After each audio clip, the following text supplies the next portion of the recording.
जय हिंद बच्चों। तो हमने कल क्या देखा था? कल हमने लेक्चर नंबर 1 स्टार्ट किया था, ठीक है। उस लेक्चर नंबर 1 में हम लोगों ने क्या क्या देखा था उसका थोड़ा सा रिवीजन करते हैं, उसके बाद नए टॉपिक के साथ चालू करेंगे, ठीक है। लेकिन उससे पहले मुझे जानना है आप लोग कैसे हो इस तड़कती भड़कती धूप में, ठीक है। कमेंट सेक्शन में ज़रूर बताना कहीं आपके यहाँ ज़्यादा धूप बढ़ रही है क्या या ठंडी पड़ रही है, ज़रूर बताना, ठीक है। तो कल हम लोगों ने बेसिकली क्या देखा था? कल हम लोगों ने wonder molecule that is DNA के बारे में देखा था, आरएनए के बारे में देखा था, किन चीज़ों से ये लोग मिलकर बने हुए हैं, इनके कंपोनेंट कौन कौन से हैं उसके बारे में हम लोगों ने देखा था। That is nucleotide. न्यूक्लियोटाइड जो है वो किससे मिलकर बना था? 3 कंपोनेंट थे उसके, बराबर है। कौन कौन से? सबसे पहला क्या था? नाइट्रोजन बेस, फिर क्या था? पेंटोज शुगर, फिर क्या था? फॉस्फेट, ठीक है। अब कमेंट सेक्शन में आप एक क्वेश्चन का आंसर देंगे।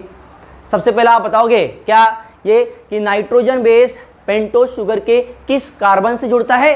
दूसरा, कौन सा लिंकेज इनके बीच में प्रेजेंट रहता है, ठीक है। कमेंट सेक्शन में जरूर मेंशन करें। दूसरा सवाल आप ये बताना, आपके लिए क्वेश्चन है सेकंड वाला कौन सा, ये कि फॉस्फेट ग्रुप जो है वो पेंटोज शुगर के किस कार्बन से जुड़ता है और इनके बीच में कौन सा लिंकेज प्रेजेंट है, ठीक है। फिर हम लोगों ने देखा था आरएनए और उसके टाइप्स, जिसमें हम लोगों ने पढ़ा था आरआरएनए, एमआरएनए और टीआरएनए, और उनके फंक्शन के बारे में भी देखा था, ठीक है। और हम लोगों ने डबल हेलिक्स के बारे में देखा था, उनका डायमीटर कितना होता है, ओके। अलग अलग ऑर्गेनिज्म के सेल के अंदर बेस पेयर्स देखा था हम लोगों ने, है ना। जैसे कि ई कोलाई के अंदर, haploid content of human DNA के अंदर, diploid content of human DNA के अंदर, है ना, ओके। तो आज हम लोग एक नए टॉपिक के साथ स्टार्ट कर रहे हैं, that is discovery of DNA. कल हम लोगों ने देखा कि डीएनए क्या होता है ना, और थोड़ी बहुत जानकारी ली। आज हम लोग देखेंगे कि डीएनए मॉलिक्यूल जो है, जो वंडर मॉलिक्यूल है, इसकी डिस्कवरी कहाँ से स्टार्ट हुई और कैसे इसको ढूंढा गया, ठीक है, कैसे इसको डिस्कवर किया गया। तो जो सबसे पहले साइंटिस्ट हैं वो है फ्रेडरिक मिशर। कौन है? Friedrich Miescher. ये जो है 1869 में इन्होंने ये एक्सपेरिमेंट किया था। फ्रेडरिक मिशर ने क्या किया, देखो इन्होंने क्या किया पता है? जो हमारे जैसे इनके आसपास जो भी लोकल हॉस्पिटल्स होंगे, उन लोकल्स हॉस्पिटल में से क्या किया इन्होंने? बैंडेजेस को कलेक्ट किया। कौन से बैंडेजेस? ऐसे बैंडेजेस को कलेक्ट किया जिसके अंदर क्या प्रेजेंट हो? पस प्रेजेंट हो।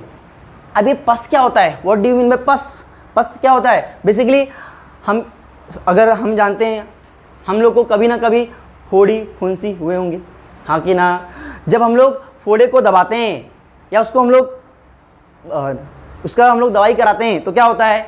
बेसिकली उसमें से कुछ येलोइश फ्लूइड, ऑरेंजिश फ्लूइड निकलता है, पीला पीला फ्लूइड निकलता है। वो बेसिकली क्या होता है? वो कुछ और नहीं बल्कि पस होता है। क्या होता है? पस होता है। अभी जो पस है बेसिकली उसके अंदर होता क्या है? उसके अंदर डेस्ट्रॉयड WBC होता है।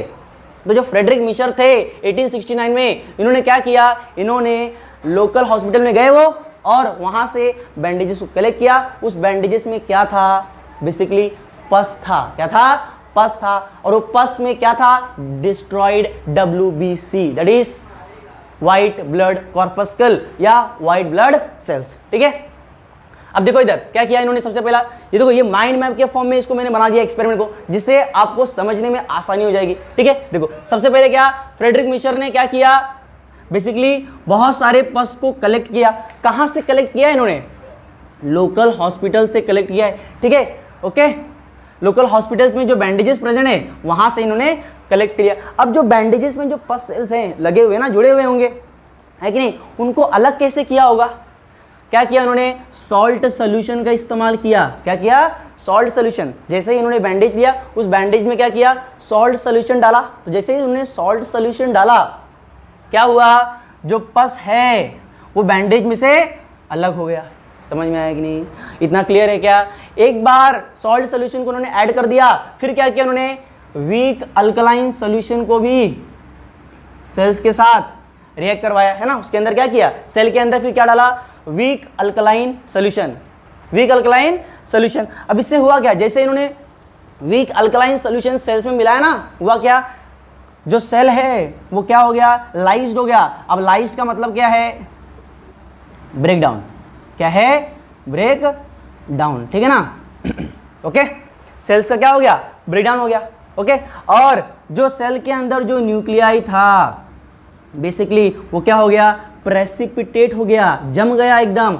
अरे जम गया मतलब आपने घर में ज़रूर दही तैयार किया होगा दूध से, है ना। उसमें क्या होता है, हम लोग क्या करते हैं बेसिकली स्टार्टर के रूप में हम लोग थोड़े अमाउंट में दही लेते हैं, जिसे हम लोग कहते हैं इनोक्यूलम, दूध में डालते हैं। क्या होता है, जिसके अंदर लैक्टिक एसिड बैक्टीरिया जो प्रेजेंट रहता है, ये क्या करता है बेसिकली मिल्क को किस में कन्वर्ट करता है, कर्ड में कन्वर्ट कर देता है ना, है कि नहीं।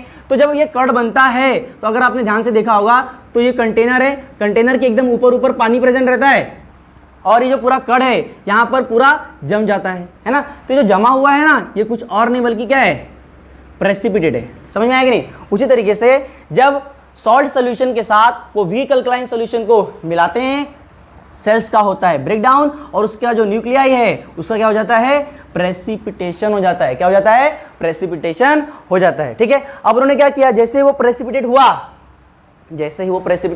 हुआ, उन्होंने क्या किया, उसमें से एक यूनिक केमिकल को आइडेंटिफाई किया। कौन सा केमिकल, यूनिक केमिकल। और इन्होंने मतलब कौन, फ्रेडरिक मिशर ने इस यूनिक केमिकल सब्सटेंस को क्या नाम दिया, न्यूक्लिन। क्या नाम दिया, न्यूक्लिन। ये चीज आपको ध्यान में रखना है, ठीक है ना। क्या था बेसिकली एक्सपेरिमेंट, 1869 में फ्रेडरिक मिशर ने क्या किया, लोकल हॉस्पिटल्स में से बैंडेजेस में से पस सेल्स को आइसोलेट किया। उसके बाद उन्होंने क्या किया, सॉल्ट सोल्यूशन मिलाया। सॉल्ट सोल्यूशन के साथ साथ उन्होंने वीक अल्कलाइन सोल्यूशन को ऐड किया। जैसे ही ये दोनों कंपोनेंट को ऐड किया, क्या हो गया, सेल का ब्रेकडाउन। जैसे ही सेल का ब्रेकडाउन हुआ, न्यूक्लियाई क्या हो गया, प्रेसिपिटेट हो गया। क्या हो गया, प्रेसिपिटेट, ठीक है ना।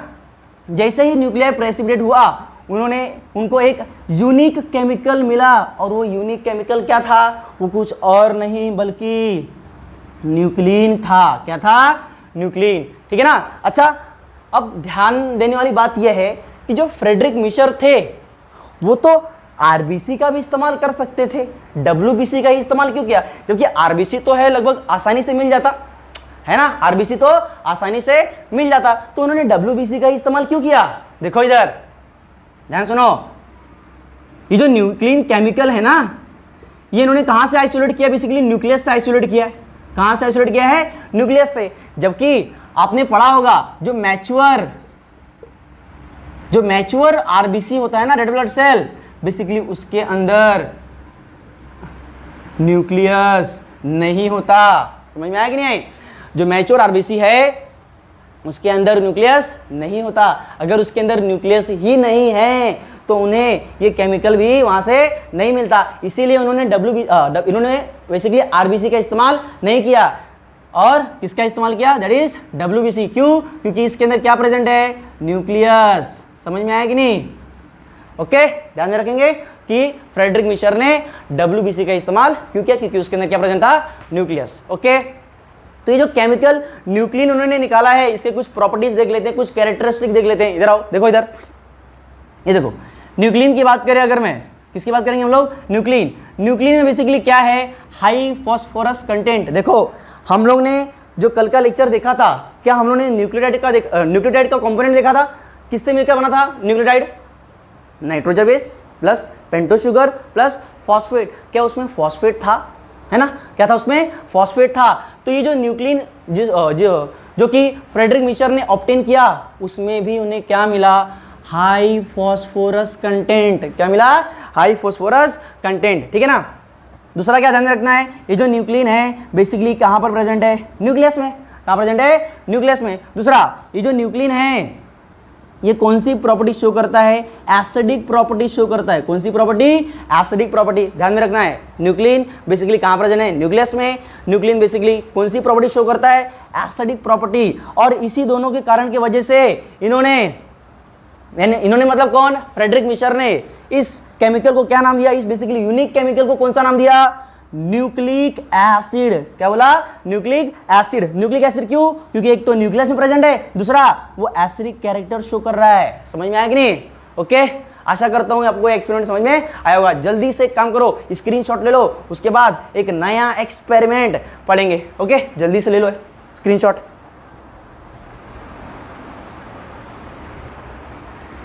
ठीक है, तो आपने स्क्रीनशॉट ले लिया। ओके, तो देखो इससे कंक्लूजन क्या है उस एक्सपेरिमेंट का जो फ्रेडरिक मिशर ने किया, यही कि फ्रेडरिक मिशर ने किस केमिकल की डिस्कवरी की, यूनिक केमिकल, जिसको उन्होंने क्या नाम दिया, न्यूक्लिन। ये आपको ध्यान में रखना है, हो सकता है इस पर नीट में मैच द कॉलम पर क्वेश्चन बन जाए। ठीक है, ओके, नेक्स्ट एक्सपेरिमेंट की ओर चलते हैं। देखो इधर, देखो अब हमें कुछ एक्सपेरिमेंट्स ऐसे पढ़ने वाले हैं, कुछ एक्सपेरिमेंट्स ऐसे पढ़ने वाले हैं जिसके अंदर या जिस एक्सपेरिमेंट से हमें पता चला कि बेसिकली वो कौन सा मॉलिक्यूल है जो बेसिकली एक जनरेशन से दूसरे जनरेशन में ट्रांसफर हो रहा है। हमें अभी तो पता है कि डीएनए ही वो मॉलिक्यूल है जो एक जनरेशन से दूसरे जनरेशन में जा रहा है, मतलब पेरेंट्स में से कुछ कैरेक्टर जो है वो बेसिकली डॉटर में या सन में देखने को मिल रहे हैं, है कि नहीं, बिकॉज ऑफ डीएनए। लेकिन क्या उस समय पता था कि वो वंडर मॉलिक्यूल ही है, वो डीएनए ही मॉलिक्यूल है, ऐसा कुछ पता था क्या? नहीं। तो साइंटिस्ट ने क्या किया, उस साइंटिस्ट जो ग्रुप ऑफ साइंटिस्ट थे उन्होंने क्या किया, इस मॉलिक्यूल को खोजने की कोशिश की। ठीक है, और उस दौरान बेसिकली कुछ एक्सपेरिमेंट्स परफॉर्म किए। ठीक है, उसमें से कुछ एक्सपेरिमेंट्स हम लोग आज देखने वाले हैं। ओके, तो देखो क्या लिखा है, on the basis of following experiments it is proved that nucleic acids are the carrier of heredity characters। ये जो एक्सपेरिमेंट्स मैंने यहाँ पर लिखे हैं, इस एक्सपेरिमेंट के बेसिस पर साइंटिस्ट ने प्रूव किया क्या, कि बेसिकली जो न्यूक्लिक एसिड है, जो न्यूक्लियस के अंदर प्रेजेंट है, बेसिकली वो कोई और नहीं बल्कि क्या है, कैरियर है। किसका कैरियर? उन हेरिडिटी कैरेक्टर्स का या हेरिडिटी जीन्स का। समझ में आया कि नहीं है? जो एक जनरेशन से दूसरे जनरेशन में पास ऑन हो रहा है कि नहीं? समझ में आ रहा है ना? ओके, ठीक है, इधर देखो, अब वो कौन कौन से एक्सपेरिमेंट्स थे हमारे सिलेबस में, ये 2 एक्सपेरिमेंट है, तो हम हमारे सिलेबस के अकॉर्डिंग ये 2 एक्सपेरिमेंट पर ही बात करेंगे। ठीक है, तो जो सबसे पहला एक्सपेरिमेंट है वो है बैक्टीरियल ट्रांसफॉर्मेशन एक्सपेरिमेंट। बहुत ज़्यादा इंपॉर्टेंट एक्सपेरिमेंट है ये। क्यों? क्योंकि देखो क्या लिखा हुआ है, बैक्टीरियल ट्रांसफॉर्मेशन, मतलब बैक्टीरिया का क्या हो जाएगा, ट्रांसफॉर्म हो जाएगा। अरे ट्रांसफॉर्म कैसे होगा, वही इस एक्सपेरिमेंट के अंदर हम लोग देखेंगे। अच्छा, इस एक्सपेरिमेंट से हमें ये भी पता चल रहा है कि बेसिकली ये जो ट्रांसफॉर्मेशन एक्सपेरिमेंट है, जो भी साइंटिस्ट थे इसके अंदर, वो साइंटिस्ट ने कौन से ऑर्गेनिज्म का इस्तेमाल किया है, दैट इज बैक्टीरिया का इस्तेमाल किया है। किसका इस्तेमाल किया है? बैक्टीरिया का इस्तेमाल किया है। तो बैक्टीरियल ट्रांसफॉर्मेशन जो एक्सपेरिमेंट है, इसके अंदर हम लोग 2 फर्दर एक्सपेरिमेंट पढ़ेंगे। सबसे पहला कौन सा है? ग्रिफिथ्स एक्सपेरिमेंट, जो कि बहुत ही शानदार और मजेदार एक्सपेरिमेंट है। मतलब पढ़ेंगे तो एकदम मजा आ जाएगा, समझ आएगा कि नहीं? ठीक है, एकदम चूहों वाला फील आ जाएगा। देखो, ठीक है, अभी देखेंगे थोड़ी देर में। ठीक है, और दूसरा जो बैक्टीरियल ट्रांसफॉर्मेशन एक्सपेरिमेंट को एक्सप्लेन करता है वो कौन सा एक्सपेरिमेंट है? Avery MacLeod and McCarty experiment. नाम कितना डेंजर है ना, नाम कितना आया, डेंजर है। देखो, तो याद रखना है, बैक्टीरियल ट्रांसफॉर्मेशन एक्सपेरिमेंट को 2 एक्सपेरिमेंट एक्सप्लेन करते हैं। 2 scientist basically bacterial transformation experiment को परफॉर्म किए हैं। जो सबसे पहला है वो है ग्रिफिथ, और दूसरे कौन है? एवरी मैक्लियोड्स और मैकार्टी। ध्यान में रखना, ये जो एवरी मैक्लियोड और मैकार्टी है ना, ये कोई और नहीं बल्कि ग्रिफिथ के ही स्टूडेंट हैं। ठीक है, ओके, अभी एक्सपेरिमेंट कैसे किया है इन्होंने, यही हम लोग आगे देखने वाले हैं। ठीक है, जो दूसरा एक्सपेरिमेंट है जो ये बताता है क्या, कि जो न्यूक्लिक एसिड है बेसिकली ये हेरिडिटी कैरेक्टर्स का कैरियर है, वो कौन सा एक्सपेरिमेंट है? दैट इज हर्शी और चेस एक्सपेरिमेंट। क्या है? हर्शी और चेस एक्सपेरिमेंट, जो आने वाली वीडियोस में या आने वाली लेक्चर्स में हम लोग देखने वाले हैं। ठीक है, तब तक लिख लो, स्क्रीनशॉट ले लो। ओके, देखो,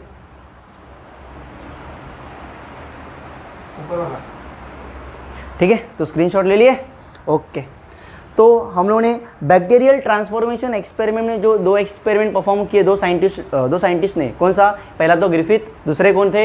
एवरी मैक्लियोड और मैकार्टी। तो सबसे पहले हम लोग ग्रिफिथ का एक्सपेरिमेंट देखेंगे। ओके, उसके बाद उनके स्टूडेंट्स यानी एवरी मैक्लियोड और मैकार्टी का एक्सपेरिमेंट देखेंगे। तो आइए देखते हैं कि ग्रिफिथ ने अपने एक्सपेरिमेंट में कौन कौन से कंपोनेंट यूज किए थे और कैसे इन्होंने ये एक्सपेरिमेंट परफॉर्म किया था। ठीक है, और कौन सा ऑर्गेनिज्म इन्होंने अपने एक्सपेरिमेंट में देखा था, लिया था। ठीक है, तो क्या ध्यान में रखोगे कि जो ग्रिफिथ एक्सपेरिमेंट है ये पहला ऐसा एक्सपेरिमेंट है जो क्या बताता है कि जो न्यूक्लिक एसिड है वो क्या है, हेरिडिटी कैरियर। ठीक है ना, ध्यान में रखना ये बात, क्या कि ऐसा कौन सा एक्सपेरिमेंट है, क्वेश्चन आएगा भाई, क्वेश्चन तो आएगा, क्या आएगा क्वेश्चन, ये कि ग्रिफिथ ऐसा कौन सा एक्सपेरिमेंट है, ऐसा कौन सा एक्सपेरिमेंट है जो क्या पहली बार क्या एक्सप्लेन करता है कि न्यूक्लिक एसिड क्या है, हेरिडिटी कैरियर। तो आंसर क्या आएगा, ग्रिफिथ का एक्सपेरिमेंट। ठीक है ना, ओके। ग्रिफिथ एक्सपेरिमेंट बेसिकली इसको किसने परफॉर्म किया रहेगा, एक्सपेरिमेंट में नाम ही लिखा हुआ है ग्रिफिथ, तो डेफिनेटली इन्होंने ही इस एक्सपेरिमेंट को परफॉर्म किया था। तो दूसरा नाम वही है, देखो, कंडक्टेड बाय फ्रेडरिक ग्रिफिथ। ठीक है ना, ध्यान में रखना, ये ईयर कौन सा ईयर है, ये 1928 में इन्होंने ये एक्सपेरिमेंट को परफॉर्म किया था। इन्होंने अपने एक्सपेरिमेंट में जिस बैक्टीरिया का इस्तेमाल किया था वो बैक्टीरिया कौन है, ये कोई और नहीं बल्कि स्ट्रेप्टोकोकस निमोनी है। क्या है, स्ट्रेप्टोकोकस निमोनी। ये जो स्ट्रेप्टोकोकस निमोनी बैक्टीरिया है ना, बेसिकली क्या करता है, ये बीमारी कॉज करता है। क्या करता है, बीमारी कॉज करता है। कौन सा बीमारी कॉज करता है, बेसिकली निमोनिया। इसके नाम से ही पता चल रहा है। देखो, स्ट्रेप्टोकोकस की बहुत सारी वैरायटीज पाई जाती हैं, बहुत सारे स्ट्रेन्स मिलते हैं, समझ में आया कि नहीं। लेकिन इन्होंने अपने एक्सपेरिमेंट में कौन सा बैक्टीरिया लिया था, स्ट्रेप्टोकोकस निमोनी। ये भी एक क्वेश्चन है कि ग्रिफिथ ने अपने एक्सपेरिमेंट में किस बैक्टीरिया का इस्तेमाल किया था। The answer will be Streptococcus pneumoniae. Streptococcus pneumoniae नाम से पता चल रहा है कि कौन सा बीमारी कॉज करेगा, निमोनिया कॉज करेगा। किनके अंदर ये निमोनिया कॉज करता है, एक तो ह्यूमंस में और मैमल्स में, जैसे कि माइसेस यानी चूहिया या चूहा। समझ में आया कि नहीं आया, क्लियर है, ओके, ध्यान में रहेगा चीज। ठीक है, आगे बढ़ते हैं। इन्होंने अपने एक्सपेरिमेंट में स्ट्रेप्टोकोकस निमोनी के 2 स्ट्रेन या फिर मैं बोलूं 2 जेनेटिक वैरायटीज का इस्तेमाल किया। किसका इस्तेमाल किया, 2 जेनेटिक वैरायटीज का इस्तेमाल किया। ठीक है ना, याद रहेगा क्या ये चीज, क्या याद रहेगा कि ग्रिफिथ ने अपने एक्सपेरिमेंट में स्ट्रेप्टोकोकस निमोनी के कितने स्ट्रेन इस्तेमाल किए, 2। कौन से 2, बेसिकली एक है R सेकेंड स्ट्रेन और दूसरा कौन सा है, S थर्ड स्ट्रेन। ठीक है, याद रहेगा क्या ये चीज, ओके। ग्रिफिथ ने अपने एक्सपेरिमेंट में 2 स्ट्रेन या मैं बोलूं 2 जेनेटिक वैरायटीज का इस्तेमाल किया। वो कौन से वैरायटीज हैं, एक है R सेकेंड स्ट्रेन और दूसरा है S थर्ड स्ट्रेन। ये दोनों ही स्ट्रेन किसके हैं, स्ट्रेप्टोकोकस निमोनी के हैं। ठीक है ना, आगे बढ़ते हैं। ये जो उन्होंने 2 स्ट्रेन लिया है, अब इसके कुछ कैरेक्टरिस्टिक देख लेते हैं। ये जो R सेकेंड स्ट्रेन है ना, ये जो R सेकेंड स्ट्रेन है, ध्यान रखना, ये कैसा है, नॉन पैथोजेनिक है। कैसा है, नॉन पैथोजेनिक। देखो नॉन पैथोजेनिक, देखो अगर मैं सिर्फ बोलूँ पैथोजेनिक, क्या बोल रहा हूँ, अगर मैं बोलूँ पैथोजेनिक, तो पैथोजेनिक का मतलब क्या होता है, डिजीज कॉजिंग ऑर्गेनिज्म। क्या बोलूँगा, डिजीज कॉजिंग ऑर्गेनिज्म। ठीक है ना, क्या है ये, डिजीज कॉजिंग ऑर्गेनिज्म। अगर मैं सिर्फ पैथोजेनिक वर्ड का इस्तेमाल मतलब समझूंगा तो पैथोजेनिक का मतलब क्या है, डिजीज कॉजिंग ऑर्गेनिज्म। यहाँ पे क्या लिखा है, नॉन पैथोजेनिक, मतलब जो R सेकेंड स्ट्रेन जो इन्होंने लिया है वो कैसा है, नॉन पैथोजेनिक, मतलब बीमारी कॉज नहीं करेगा, ऐसा ऑर्गेनिज्म जो निमोनिया कॉज नहीं करेगा। ठीक है, ओके, नॉन पैथोजेनिक। इसका दूसरा नाम क्या होगा, नॉन वायरुलेंट। क्या बोलेंगे इसे, नॉन वायरुलेंट। क्यों ऐसा, क्योंकि इसके पास क्या नहीं है, इस बैक्टीरिया यानी R सेकेंड स्ट्रेन के पास क्या नहीं है, दैट इज इसके पास पॉलीसेकेराइड कोट नहीं है, IMP है ये, ध्यान में रखना कि R सेकेंड स्ट्रेन के पास बेसिकली पॉलीसेकेराइड कोट नहीं होता।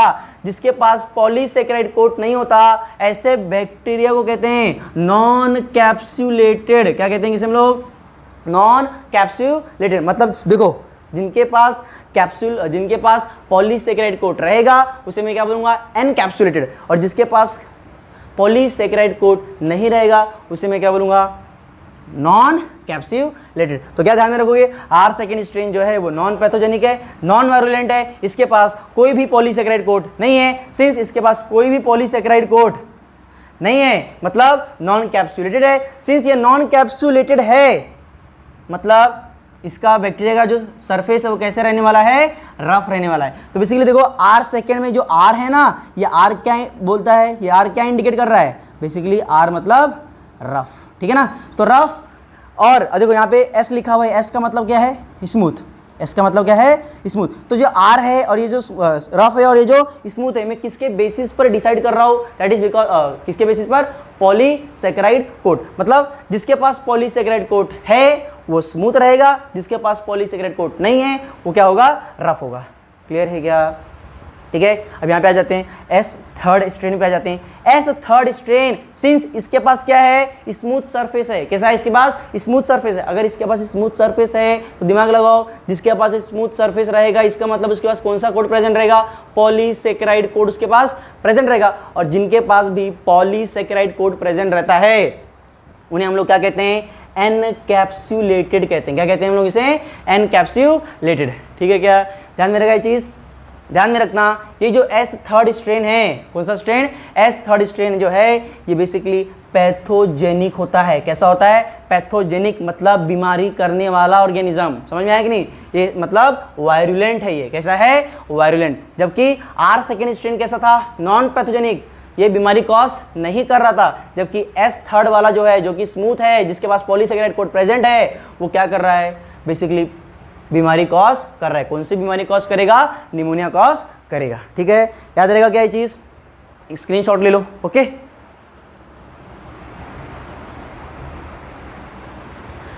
तो आपने स्क्रीनशॉट ले लिया होगा। ओके, तो अब हम लोग देखेंगे कि ग्रिफिथ ने अपना एक्सपेरिमेंट कैसे परफॉर्म किया था। ठीक है, तो ध्यान में रखना है, ग्रिफिथ ने जो एक्सपेरिमेंट परफॉर्म किया था, टोटल उन्होंने 4 एक्सपेरिमेंट परफॉर्म किए थे। कितने एक्सपेरिमेंट, 4। तो ग्रिफिथ ने 4 एक्सपेरिमेंट परफॉर्म किए थे। किन बैक्टीरिया का इस्तेमाल कर आर सेकेंड और एस थर्ड। ध्यान में रखना, आर सेकेंड वाला जो है वो रफ वाला है, मतलब उसमें पॉलीसैकेराइड कोट नहीं है, मतलब वो नॉन पैथोजेनिक है, नॉन वायरुलेंट है। ठीक है, वो बीमारी कॉज नहीं करेगा। क्योंकि ये जो एस थर्ड वाला है वो स्मूथ वाला बैक्टीरिया है। स्मूथ वाला बैक्टीरिया है मतलब उसके अंदर पॉलीसैकेराइड कोड प्रेजेंट रहेगा। अगर पॉलीसैकेराइड कोड प्रेजेंट है तो 100% क्या बीमारी कॉज करेगा, दैट इज निमोनिया कॉज करेगा। ठीक है, तो सबसे पहला ध्यान में, सबसे पहले हम लोग एक्सपेरिमेंट नंबर 1 लेते हैं, जो ग्रिफिथ ने एक्सपेरिमेंट नंबर 1 किया था। ठीक है, मार्कर चेंज कर लेते हैं थोड़ा सा। जो ग्रिफिथ ने एक्सपेरिमेंट नंबर 1 किया था उसमें उन्होंने क्या लिया पता है, आर सेकेंड बैक्टीरिया को कल्चर किया। देखो आर सेकेंड बैक्टीरिया को कल्चर करना मतलब क्या, कल्चर मतलब देखो मान लो ये पेट्री डिश है, ठीक है, इसके अंदर न्यूट्रिशियस मीडियम रख दिया और इसके अंदर बैक्टीरिया को ग्रो करवा लिया, दैट इज बैक्टीरिया को कल्चर करा दिया। ठीक है, तो ठीक है, तो एक्सपेरिमेंट नंबर 1 में उन्होंने क्या किया, आर सेकेंड बैक्टीरिया को कल्चर करवाया। आर सेकेंड बैक्टीरिया को कल्चर कराने के बाद बेसिकली उन्होंने हेल्दी माइस के अंदर इंजेक्ट करवा दिया। क्या किया, हेल्दी माइस के अंदर उन्होंने इंजेक्ट करा दिया। अब जैसे ही हेल्दी माइस में उन्होंने इंजेक्ट करवाया, बीमारी नहीं हुई, that is disease not produce. क्यों, क्योंकि हमने जो बैक्टीरिया लिया है, मतलब ग्रिफिथ ने जो बैक्टीरिया लिया है वो कौन सा वाला है, आर सेकेंड वाला है। आर सेकेंड वाला है मतलब रफ वाला है, रफ वाला है मतलब पॉलीसैकेराइड कोट नहीं रहेगा। जिसके पास पॉलीसैकेराइड कोट नहीं वो कौन सा है, नॉन कैप्सुलेटेड वाला है, जो नॉन वायरुलेंट है। समझ में आया, जो नॉन पैथोजेनिक है। क्लियर है, इसीलिए माउस के अंदर बीमारी नहीं हुई। जब माउस के अंदर डिजीज ही कॉज नहीं होगा तो डेफिनेटली माउस कैसा रहने वाला है, जिंदा रहने वाला है। दैट इज माउस क्या रहेगा यहाँ पे, खुश। माउस क्या रहेगा यहाँ पे, खुश। ठीक है, क्योंकि वो जिंदा रहेगा। एक्सपेरिमेंट नंबर 2 देखो, ये 1 वाला किसके साथ किया, आर सेकेंड के साथ। एक्सपेरिमेंट नंबर 2 देखो तो यहाँ पर कौन सा बैक्टीरिया लिया है, एस थर्ड बैक्टीरिया लिया है। एस थर्ड बैक्टीरिया को क्या करवाया, कल्चर करवाया। अब एस थर्ड बैक्टीरिया लिया मतलब स्मूथ वाला लिया है। एस थर्ड वाला लिया है मतलब कौन सा वाला लिया है, स्मूथ वाला लिया है। स्मूथ वाला लिया है मतलब पॉलीसैकेराइड कोट रहेगा। जिसके पास पॉलीसैकेराइड कोट होता है उसे क्या कहते हैं, एनकैप्सुलेटेड। क्या कहते हैं, एनकैप्सुलेटेड। और ये क्या करेगा, बीमारी कॉज कर देगा, निमोनिया कॉज कर देगा। अगर बीमारी कॉज करेगा, निमोनिया कॉज करेगा तो डेफिनेटली इंसान या चूहा मर जाएगा। देखो तो क्या किया उन्होंने, एस थर्ड बैक्टीरिया को कल्चर करवाया, हेल्दी माउस के अंदर इंजेक्ट करवाया। जैसे ही हेल्दी माउस के अंदर, माइस के अंदर इंजेक्ट करवाया, क्या हुआ, देखो बीमारी होगी। क्यों भाई होगी, क्योंकि इसके पास पॉलीसैकेराइड कोड है, ये वायरुलेंट है। कैसा है, वायरुलेंट है। बीमारी हो गई, बीमारी हो गई तो चूहा मर जाएगा। और जब चूहा मर जाएगा तो कैसा हो जाएगा, सैड हो जाएगा, है कि नहीं, है ना। इधर जाओ, एक्सपेरिमेंट नंबर 3। एक्सपेरिमेंट नंबर 3 देखो, बहुत इंपॉर्टेंट, याद रखना। ये एक्सपेरिमेंट और ये जो 4th वाला एक्सपेरिमेंट है बहुत इंपॉर्टेंट। उसमें भी 4th वाला एक्सपेरिमेंट IMP है, समझ में आया। अब क्यों है वो देखेंगे। एक्सपेरिमेंट नंबर 3 में देखो क्या किया इन्होंने, एस थर्ड बैक्टीरिया लिया। क्या लिया, एस थर्ड बैक्टीरिया को कल्चर करवाया, एस थर्ड बैक्टीरिया को कल्चर करवाया और क्या किया, उसको हीट किल्ड कर दिया, मतलब हीट देके एस थर्ड वाले बैक्टीरिया को मार दिया। देखो एक्सपेरिमेंट नंबर 2 में जो एस थर्ड लिया था यहाँ पर ये जिंदा था, समझ में आया कि नहीं, यहाँ पर कैसा था, ये जिंदा था, जबकि यहाँ पर कैसा है, एस थर्ड मरा हुआ है। पहले एस थर्ड को कल्चर करवाया, उसके बाद उसको हीट देके मार दिया, ठीक है ना। अब क्या किया, हीट देके S third, heat killed S third, क्या बोल सकता हूँ मैं इसे, हीट किल्ड एस थर्ड को किसके अंदर इंजेक्ट करवाएंगे, हेल्दी माइस के अंदर इंजेक्ट करवाएंगे। जैसे ही हेल्दी माइस के अंदर इंजेक्ट करवाएंगे, डेफिनेटली एस थर्ड तो मरा हुआ है, एस थर्ड तो मरा हुआ है, हीट देकर उसको मारा गया है, मतलब पॉलीसेकेराइड कोड टूट चुका होगा, पॉलीसेकेराइड कोड टूट चुका होगा, तो उसकी जो वायरुलेंसी जो नेचर थी वो खत्म हो चुकी होगी, मतलब बीमारी कॉज नहीं करेगा। इसीलिए जैसे ही हेल्दी माइस के अंदर उसको इंजेक्ट करवाया, बीमारी नहीं हुई। अब बीमारी नहीं हुई तो डेफिनेटली चूहा क्या रहेगा, जिंदा रहेगा, मतलब यहाँ पे क्या रहने वाला है, खुश है कि नहीं। एक्सपेरिमेंट नंबर 1 देख लो, इसमें आर सेकेंड वाला बैक्टीरिया इस्तेमाल किया, उसको हेल्दी माइस के अंदर इंजेक्ट करवाया, बीमारी नहीं हुई, माउस जिंदा रहा, है कि नहीं। आर सेकेंड वाला कौन सा था, रफ वाला था, जिसके पास पॉलीसेकेराइड कोट नहीं है, नॉन वायरुलेंट था, वो नॉन पैथोजेनिक था। एक्सपेरिमेंट नंबर 2 में देख लो, एक्सपेरिमेंट नंबर 2 में उन्होंने एस थर्ड लिया है, ये जो एस थर्ड है वो जिंदा वाला है, और उसको कल्चर करवाया और हेल्दी माइस के अंदर इंजेक्ट करवाया, हेल्दी माइस के अंदर इंजेक्ट करवाया तो बीमारी तो होगी, क्यों, क्योंकि एस थर्ड वाला जो है वो स्मूथ वाला है, स्मूथ वाला है मतलब पॉलीसेकेराइड कोट रहेगा, पॉलीसेकेराइड कोट रहेगा मतलब वायरुलेंट रहने वाला है, मतलब पैथोजेनिक होगा, क्लियर है, और माउस मर जाएगा। एक्सपेरिमेंट नंबर 3 में क्या किया इन्होंने एस थर्ड को ही लिया, लेकिन एस थर्ड को हीट देकर मार दिया। मारने के बाद क्या किया, उन बैक्टीरियाज को हेल्दी माइस के अंदर इंजेक्ट करवाया, इंजेक्ट करने के बाद उसके अंदर बीमारी नहीं होगी, क्योंकि उसके अंदर का जो पॉलीसेकेराइड कोड था वो खत्म हो चुका होगा, उसकी वायरुलेंसी नेचर खत्म हो चुकी होगी, ठीक है ना। डेफिनेटली जब वो वायरुलेंट नहीं है, जब वो नॉन पैथोजेनिक है, तो माउस क्या रहने वाला है, जिंदा रहने वाला है, ठीक है ना। अब ध्यान में रखना, एक्सपेरिमेंट नंबर 4 बहुत बहुत बहुत इंपॉर्टेंट एक्सपेरिमेंट नंबर 4। ये एक्सपेरिमेंट नंबर 4 में कुछ ऐसा मिला जो ग्रिफिथ एक्सपेक्ट नहीं कर रहे थे, समझ में आया। बाकी एक्सपेरिमेंट को देखकर इन्होंने एक्सपेरिमेंट नंबर 4 को प्रेडिक्शन तो किया था, लेकिन उनका प्रेडिक्शन गलत हो गया। अब कैसे गलत हुआ यही देखेंगे हम लोग। बेसिकली सबसे पहले हम लोग देखते हैं ये एक्सपेरिमेंट नंबर 4 उन्होंने किया कैसे, ठीक है, और क्या लेकर उन्होंने किया है। देखो क्या किया, एक्सपेरिमेंट नंबर 4 के अंदर ये मार्कर वाला नहीं चल रहा है, ठीक है, ओके ठीक है। देखो ये जो एक्सपेरिमेंट नंबर 4 है ना, ये जो एक्सपेरिमेंट नंबर 4 है, ध्यान में देखो, इसके अंदर पहले तो उन्होंने आर सेकेंड बैक्टीरिया ले लिया। क्या ले लिया, आर सेकेंड बैक्टीरिया ले लिया, जो कि कैसा है, जिंदा है। आर सेकेंड बैक्टीरिया कैसा है, जिंदा है। अब इसके साथ इन्होंने क्या लिया पता है, हीट किल्ड एस थर्ड। क्या बोल रहा हूं, देखो यहाँ पर दोनों अलग अलग थे, एस थर्ड मरा हुआ था यहाँ पे, और यहाँ पर आर सेकेंड जिंदा था ना। अब क्या किया, ये वाला एक्सपेरिमेंट नंबर 1 और एक्सपेरिमेंट 3 दोनों को कंबाइन कर दिया और एक्सपेरिमेंट नंबर 4 परफॉर्म कर दिया।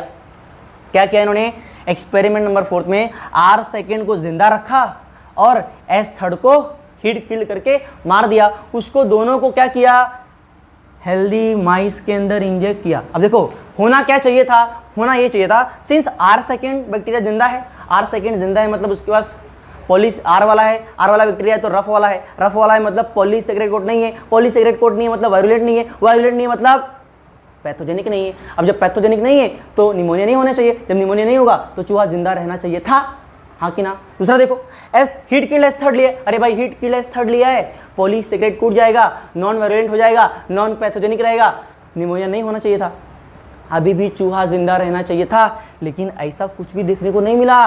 क्या देखने मिला कि बीमारी हो गई। जब बीमारी हो गई तो चूहा तो पक्का मरेगा, चूहा तो पक्का मरेगा।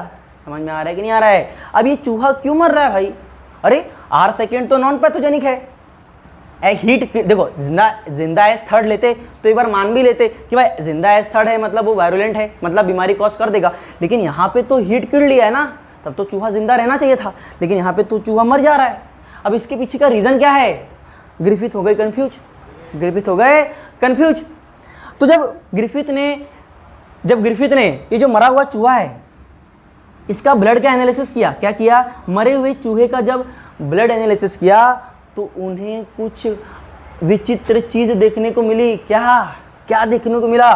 उन्होंने देखो, नहीं दिख रहा होगा तुमको, ये लो जादू, ठीक है।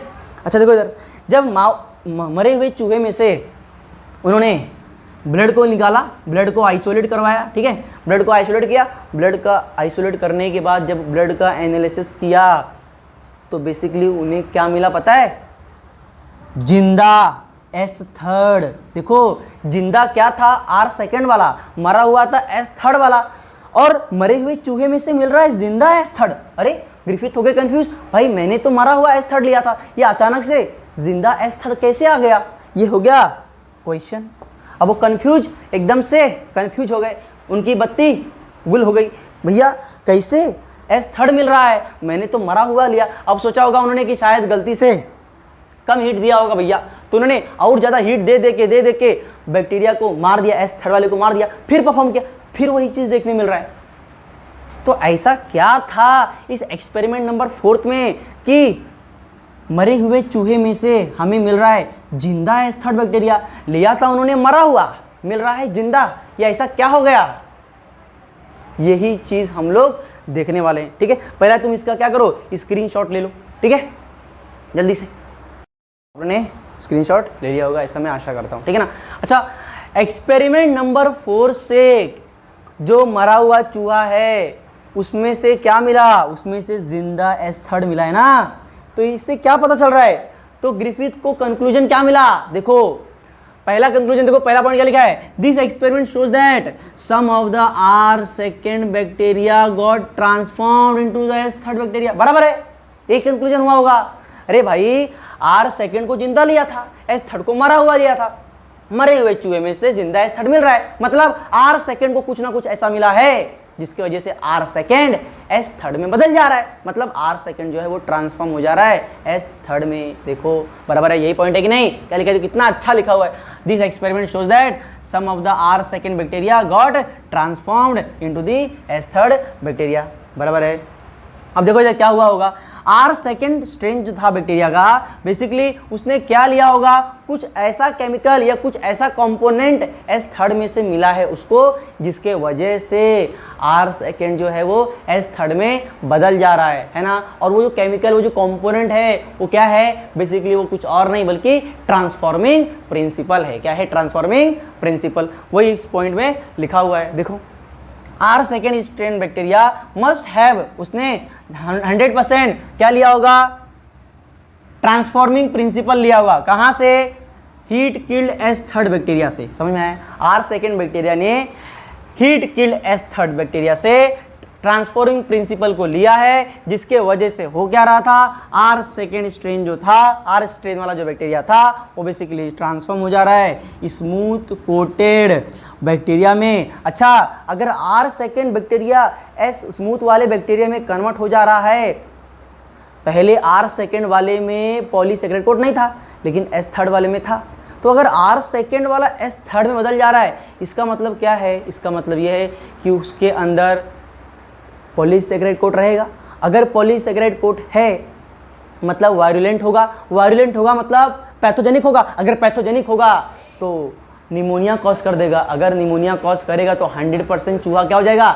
मर जाएगा। यही तो हुआ होगा एक्सपेरिमेंट नंबर 4 में, इसीलिए तो मरे हुए चूहे में से S3 मिल रहा है ना। यही पॉइंट वो लिखा हुआ है, ठीक है ना। इसीलिए इस एक्सपेरिमेंट को हम लोग क्या कहते हैं? Bacterial transformation experiment. क्यों बैक्टीरियल ट्रांसफॉर्मेशन एक्सपेरिमेंट? अरे भाई इसके अंदर R2 वाला जो है वो अपना रूप बदल रहा है, यानी अपने आप को ट्रांसफॉर्म कर रहा है S3 में, इसीलिए इसको क्या कहते हैं? बैक्टीरियल ट्रांसफॉर्मेशन एक्सपेरिमेंट, या फिर इसे कहते हैं ग्रिफिथ एक्सपेरिमेंट। समझ में आया कि नहीं आया? क्लियर है क्या इतना? ओके, ठीक है, ठीक है, ओके। तो यहीं पर हम अपना एक्सपेरिमेंट समाप्त करते हैं, ठीक है ना। लेकिन अभी तक ख़त्म नहीं हुआ, अभी तक ग्रिफिथ कंफर्म नहीं थे कि कौन सा मॉलिक्यूल है। अरे देखो थोड़ा समझो, जो पॉलीसेकेराइड कोट था वो किसको मिल रहा है? R2 को, तभी वो S3 में बदल रहा है। तो ग्रिफिथ का ऐसा मानना था कि जो ट्रांसफॉर्मिंग प्रिंसिपल है, जो मॉलिक्यूल है, वो हो सकता है कि पॉलीसेकेराइड कोट हो जो एक जनरेशन से दूसरे जनरेशन में मिल रहा है। समझ आया कि नहीं? ओके, कि किसका मानना था? ग्रिफिथ का। ग्रिफिथ का मानना ये था। आगे जब हम लोग और एक्सपेरिमेंट देखेंगे तो जानेंगे क्या जो ग्रिफिथ ने अजम्पशन दिया था क्या वो सही था। ठीक है, इसको जानने के लिए आपको नेक्स्ट लेक्चर देखना पड़ेगा। ठीक है, तो नेक्स्ट लेक्चर से पहले आप क्या करोगे? ये पूरा लेक्चर रिवाइज करके आओगे। ठीक है ना? अगर तुमने ये लेक्चर रिवाइज नहीं किया तो ये देखो, ये डंडे लेके मारूंगा, हैं, और उठा बैठा करवाऊंगा। समझा? इससे काम नहीं बना, और भयंकर है मेरे पास। समझ आया कि नहीं? ये देखो, इससे मारूंगा, है ना? इसीलिए अगले लेक्चर में जब आना तो ये पूरा चीज़ क्या करना है? रिवाइज करके आना है। ठीक है ना? ओके, अरे बुरा मत मानो, मारूंगा नहीं। समझ में आया कि नहीं? ठीक है ना? इतना ध्यान रखना। अच्छा, कमेंट सेक्शन में जो लेक्चर स्टार्ट होने से पहले जो हमने बेसिकली जो क्वेश्चन पूछा था उसका आंसर ज़रूर देना। ठीक है? जय हिंद।